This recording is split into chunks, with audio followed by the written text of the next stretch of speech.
시청자 여러분 안녕하십니까? 행복한 미래를 여는 방송 복지TV 뉴스입니다.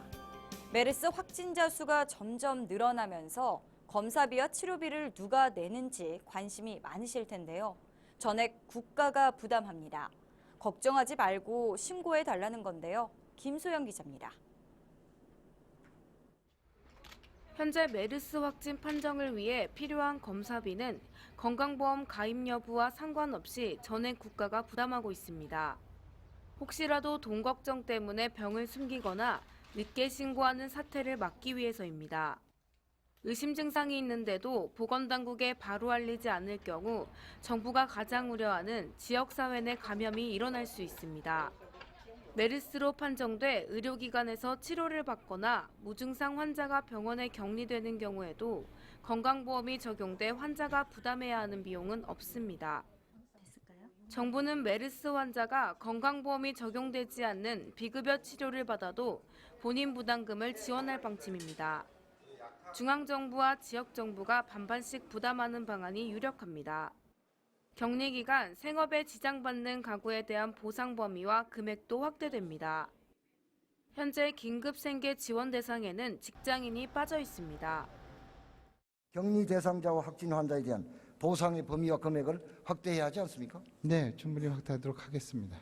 예, 지금 뭐 기준들을 완화하고 이것들을 검토해서 추가 보고 발표를 하도록 하겠습니다.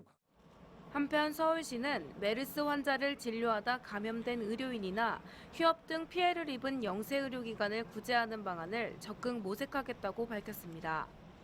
복지TV 뉴스 김소연입니다. 서울 강남권과 경기 남부권의 유치원과 초등학교 등은 일괄 휴업에 들어갔는데 어린이집은 여전히 정상 수업 중입니다. 어린이집은 교육부가 아닌 보건복지부 산하이기 때문인데요. 정유림 기자입니다. 동생을 배웅하러 나온 언니는 오늘 유치원에 가지 않아 신이 났습니다. 언니를 남겨둔 채 동생은 엄마 손에 이끌려 어린이집 마을버스에 오릅니다. 더 어린데 어린이집은 하고 유치원을 쉰다는 게 좀 말이 안 되는 것 같고요. 쉬려면 다 같이 쉬던지 그래야 되는 건데. 전국적으로 휴업하는 유치원이 600곳이 넘었는데 여기에 어린이집은 포함되지 않았습니다. 교육부와 시도교육청 관할인 유치원과 달리 어린이집은 보건복지부 산하로 따로 휴업 명령을 받지 못했기 때문입니다. 어린이집 원장들은 너무 이런 거에 좀 보건복지에서 너무 자기 알아서 좀 이렇게 뭐 치라 휴업을 해라고 이렇게 결정해야 되는데 전혀 그런 문서도 안 내려오고. 정부 부처 간 다른 정책으로 어린아이를 둔 학부모들의 걱정이 깊어가고 있는 겁니다. 개별적으로 아이를 보내지 않는 경우도 있지만 정부의 보육료 지원과도 관련이 있어 학부모들의 불만은 더욱 커지고 있습니다. 한 달 안에 10하루를 어린이집을 다녀야 국가로부터 이제 보육료 지원을 받습니다. 10하루 이상으로 더 이제 결석이 더 많아질까봐 이제 부모들도 출석을 인정해 달라 이런 문의가 들어오고 있고요. 학부모들의 불만이 극에 달하자 복지부는 그제서야 어린이집의 의무 출석 일수 내규를 잠정 해제하겠다고 밝혔습니다. 복지TV 뉴스 정유림입니다. 폐 질환을 비롯해 몇 가지 종류의 질병을 이미 앓고 있던 사람이 아니라면 메르스의 증상은 대부분 약하거나 없을 수도 있다고 미국 보건 전문가가 지적했습니다. 데니얼 루시 미국 조지타운대 미생물 면역학 교수는 지난 8일 전략국제문제연구소에 기고한 글에서 사회 모든 부문이 지속적으로 협력해야 한국에서 발병한 메르스를 퇴치할 수 있다며 이같이 밝혔습니다. 루시 교수는 폐질환과 신장질환, 면역 결핍, 당뇨 같은 질병을 앓고 있던 사람이 메르스 바이러스에 감염된다면 증상이 크게 악화될 수 있다고 전제했으며 메르스 바이러스는 지난 2003년 사스 바이러스의 먼 친척벌이지만 전염력은 약하다고 주장했습니다. 이기권 고용노동부 장관은 메르스 격리자가 생계와 관련한 불안감을 느끼지 않도록 유급 휴가를 받을 수 있도록 하겠다고 밝혔습니다. 이 장관은 지난 8일 열린 기자 간담회에서 메르스 격리자에 대한 유급 휴가를 적극 권고하겠다고 말했습니다.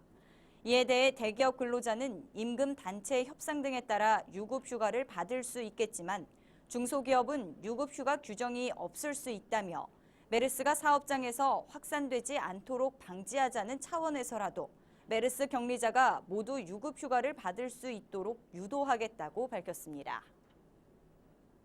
국가인권위원회 현병철 위원장의 임기가 오는 8월이면 만료되는데요. 인권위의 현 상황을 점검해보고 새로 선임될 인권위원장의 조건을 논의하는 토론회가 열렸습니다. 박광일 기자입니다. 개인이 가지는 인권을 보호 증진하기 위해 세워진 국가인권위원회. 오는 8월 현병철 인권위원장이 임기 만료를 앞두고 있습니다. 이에 인권위의 현 상황을 점검하고 새로 선임될 인권위원장에 대한 조건을 살펴보고자 지난 8일 국회의원회관에서 토론회가 열렸습니다. 인권위법에서 규정하고 있는 기준에 적합한 인물인지를 검증할 방법이 전무합니다. 정치권으로부터 자유롭지 못하실 것 같이 보이는 분들이 오신다는 겁니다. 이런 내용을 종합하여 보건대 인권위 상황은 현 상황은 위기적 상황이라고 저는 표현을 했습니다.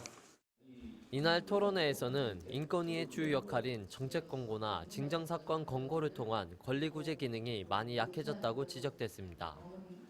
인권위 공식 자료에 따르면 지난 2008년 정책 권고 수가 총 40건으로 최고치를 기록했으나 2009년부터는 점점 줄어든 것으로 나타났습니다. 또한 인권위가 지난해 벌어진 세월호 사고 등 시기별 주요 인권 문제에 대한 개입이 약화됐다는 지적도 제기됐습니다. 한편 이날 참석한 장애계 단체는 장애인 차별을 시정해야 하는 인권위가 장애인 인권 감수성이 적은 인물로만 이뤄진 점을 지적하며 새로 선임될 인권위원장에 대한 바람을 전하기도 했습니다. 현병철 위원장이 지내는 6년 동안 장애인 차별금지법은 제대로 된 실효성으로 일할 인권위원회가 인권도 장애도 모르는 최고 책임자로 인해서 긴 세월을 제대로 역할조차 하지 못하고 있었습니다. 이제는 제대로 장애를 바라보고 인권을 바라보는 인권위원장을 만나기를 원합니다. 복지TV 뉴스 박광일입니다. 에버랜드가 지적장애인의 놀이기구 탑승을 거부한 사건과 관련해 법원에서 재판이 진행 중입니다. 법원이 이번 3차 변론에서 양측에 조정을 제시했는데요. 그 결과는 긍정적입니다. 박정인 기자입니다. 지난해 지적 장애인이 보호자와 함께 에버랜드에 놀러가 우주 전투기라는 놀이기구를 탑승하려 했지만 지적 장애인이라는 이유로 거절을 당한 사건이 있었습니다. 이 사건과 관련해 서울중앙지방법원 민사 12부는 이번 3차 변론에서 원고 측과 피고 측에 조정안을 제시했습니다. 재판부는 해당 놀이기구에 대해서 고공에서 빠르게 회전하는 시설로 자신의 안전을 저해할 우려가 있는 경우는 탑승 전 근무자에게 주의사항을 문의하시기 바랍니다라는 내용의 조정 내용을 제시했습니다. 이와 관련해 원고와 피고는 재판부의 조정에 대해서 긍정적으로 검토하겠다고 밝힌 것입니다. 재판부는 에버랜드 측에 해당 놀이기구에 대한 지적장애인의 탑승을 제한한 것은 에버랜드의 과잉 반응으로 판단할 수 있다고 말했습니다. 또한 재판부는 원고 측에도 지적장애인의 탑승에 대한 책임과 안전에도 균형을 맞춰야 하는 부분이 있다며 원고 측이 제시한 안전 가이드북상의 문구 중 완전 삭제는 안 된다고 밝혔습니다. 한편 이날 변론에서 재판부는 피고에게 놀이공원 이용에 있어 장애인의 범주에 맞춰 놀이기구의 탑승을 최대한 보장해야 하는 것은 당연한 조치라고 언급했습니다. 복지TV 뉴스 박정인입니다.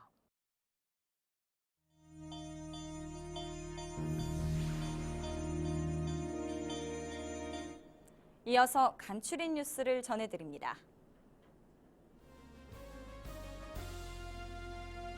문화체육관광부가 2018 평창 동계 패럴림픽을 대비해 장애인 실업팀을 문체부 소속 공공기관에 오는 7월 창단하기로 했습니다. 문체부는 열악한 동계 종목 훈련 여건을 개선해 전문적인 훈련으로 기량을 끌어올릴 수 있도록 장애인 실업팀을 창단하는 것이라고 설명했습니다. 한국뇌병변장애인 인권협회 서울협회는 오는 19일까지 2015 뇌병변장애인 자기표현학교 참여자 10명을 모집합니다. 자기표현학교는 자기표현에 어려움을 겪는 뇌병변 장애인에게 자기표현의 기회를 제공하고자 마련됐으며 자세한 내용은 한국뇌병변장애인 인권협회 서울협회에 문의하시면 됩니다.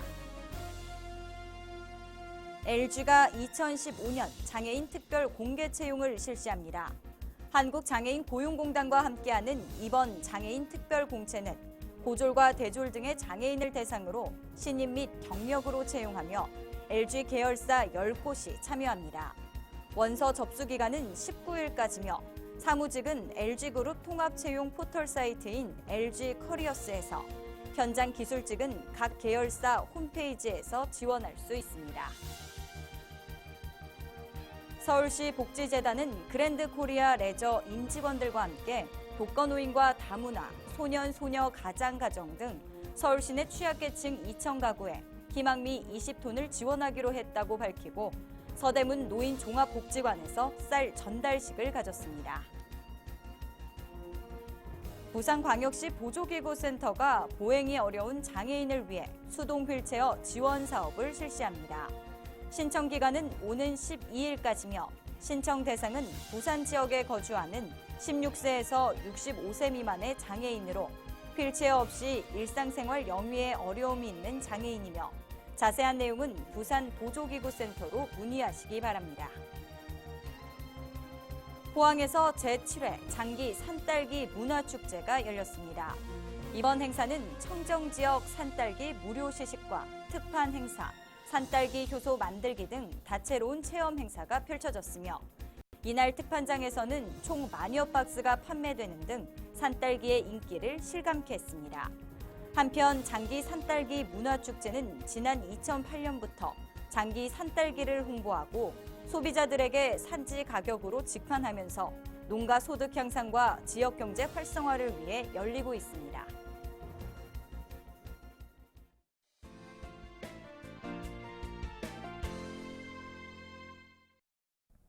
장애기능인의 축제 지방장애인 기능경기대회가 오는 23일부터 3일간 전국 17개 시도에서 3천여 명이 참가한 가운데 일제히 열립니다. 고용노동부가 주최하고 한국장애인 고용공단과 한국장애인 고용안정협회가 공동 주관하는 이번 대회는 CNC 선반, 전자기기 및 시각 디자인 등 20개 정규 직종과 3D 제품 디자인, 패션 디자인 및 보석 가공 등 12개 시범 직종, 그리고 그림과 e스포츠 등 레저 및 생활기술 2개 직종으로 총 34개 직종 대부분 지방의 일반 대학이나 폴리텍 대학 및 공업고등학교 등의 협력과 자원봉사자의 협조를 받아 경기가 진행될 예정입니다. 한편 이 경기를 마치고 곧이어 6월 26일부터 7월 10일까지는 내년 프랑스 보르도에서 열릴 예정인 제9회 국제장애인 기능올림픽 대회 대한민국 국가대표 선수 선발전이 개최됩니다. 국제장애인 기능올림픽은 우리나라가 2011년 제8회 서울대회를 유치한 바 있으며 우리나라 선수단은 지금까지 5차례의 종합 1위를 달성하는 쾌거를 이룩하였고 국위선양에도 기여한 바 있습니다. 그러나 장애인 기능경기대회와 국제장애인 기능올림픽과 관련하여 아직까지 풀지 못한 숙제가 있습니다.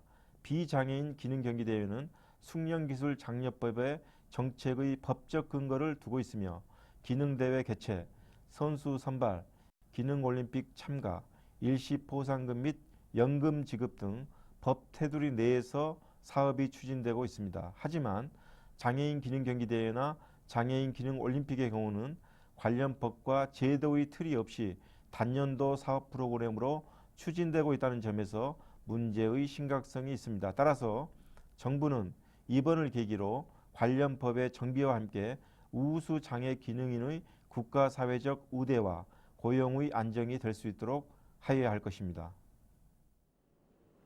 이야기가 있는 시간, 오늘의 영상 함께 보시죠.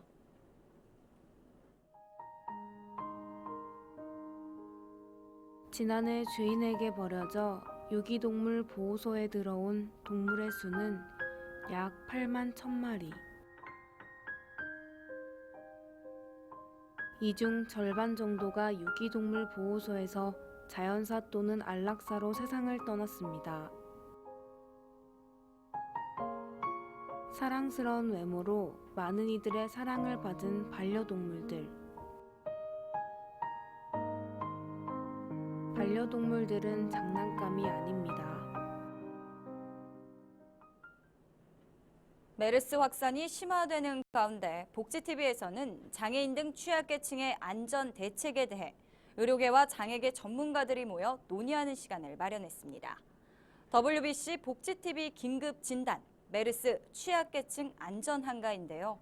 6월 10일 오후 5시 20분에 생방송됩니다. 시청자 여러분의 많은 관심 부탁드립니다. 행복한 미래를 여는 방송 복지TV 뉴스를 마칩니다. 시청해주신 여러분 고맙습니다.